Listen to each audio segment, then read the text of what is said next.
good time of day. If you are in doubt and looking for the truth, this story is for you.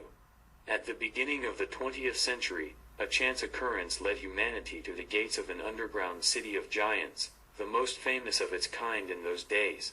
It was an astonishing discovery in the Grand Canyon, and the press soon echoed it with enthusiastic headlines. The giant underground city became the most popular headline according to an article published in an Arizona newspaper on April 5, 1909. The Grand Canyon was home to a civilization of colossal proportions, leaving behind only a few structures as evidence of its existence. The article mentions the discovery of a massive underground citadel by an explorer named John Kincaid, who stumbled upon it during a Colorado River expedition. It is worth noting that Kincaid was an archaeologist and received financial support from the Smithsonian Institution. According to their description, the entrance to this enormous underground city was located at the end of a tunnel extending more than 1,600 meters below the ground. Kincaid was impressed by the cave's almost inaccessible nature, as the entrance was approximately 4,150 meters beneath the sheer canyon wall. Furthermore, the location was in a government-protected zone, and access was restricted under the threat of penalties. There was a shelf on the wall of the canyon, which was not visible from the river, and there was an entrance to the cave. When I saw the drill marks on the wall near the entrance, I became interested, took my pistol, and entered, said Kincaid. The discovered architecture suggests that the builders of this underground city possessed advanced engineering skills. The central axis of the underground city resembled a massive chamber with passages radiating outwards, resembling the spokes of a wheel. The walls of the main hall were adorned with copper tools and tablets covered in symbols and hieroglyphs, strikingly similar to those found in Egypt. Another intriguing find was the discovery of mummified bodies inside the citadel. None of the mummies found measured less than 2 meters and 70 centimeters, and they were all wrapped in dark, coarse fabric. Kincaid claimed to have taken photographs of some of them using a flashlight, but none of these photographs have ever been found. Further investigations revealed interesting information about the beliefs of these presumed giants. About 30 meters from the entrance, there was a room with a cross-shaped plant that stretched for several tens of meters. In this room, a statue was found, possibly representing their main deity. The statue depicted a figure sitting cross-legged, holding a lotus or lily flower in each hand. The face of the statue had Eastern features and bore some resemblance to Buddha, although scientists of that time never reached a conclusive agreement regarding its symbolism. The article also mentions the discovery of ceramics and other artifacts with trademarks from various parts of the world.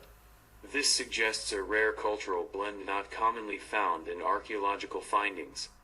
Therefore, the significance of this discovery was deemed unprecedented by the newspapers at the time.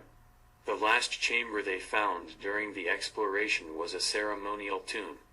Kincaid and his partner, Professor Jordan, were located at the end of a large hall where they discovered the mummies.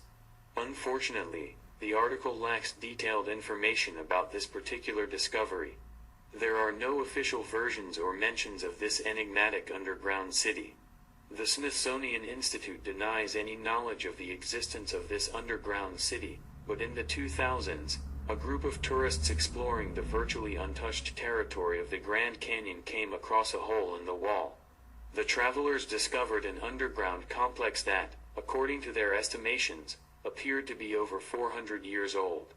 I can't say where they obtained this date, but such figures exist. The history is quite confusing, lacking specific details, but the fact remains that there are some underground caves, bunkers, or whatever you may call them. They do exist.